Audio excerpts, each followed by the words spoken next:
8 projets sur 10 lancés par la diaspora s'effondrent avant même que les fondations ne soient terminées.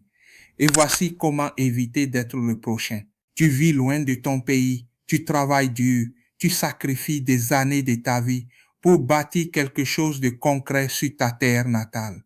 L'idée de posséder un lieu à toi où ta famille pourra s'épanouir et où tu pourras revenir avec fierté te motive chaque jour.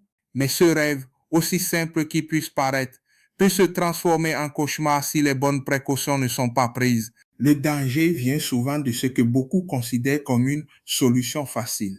Confier le projet à quelqu'un sur place sans aucune supervision.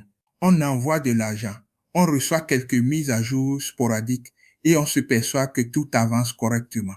Mais derrière ces apparences, le chantier peut stagner, les matériaux être mal utilisés et les coûts s'envoler sans contrôle. Très vite, le projet devient imprévisible et l'investissement durement acquis se fragilise. Le résultat, des années d'efforts disparaissent et ce qui devait être un symbole de réussite se transforme en problème permanent.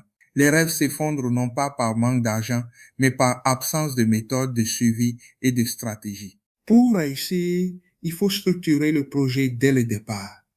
Chaque étape doit être planifiée, chaque décision suivie et chaque ressource contrôlée. Avec un encadrement professionnel et rigoureux, tu transformes ton idée en construction réelle, solide et durable.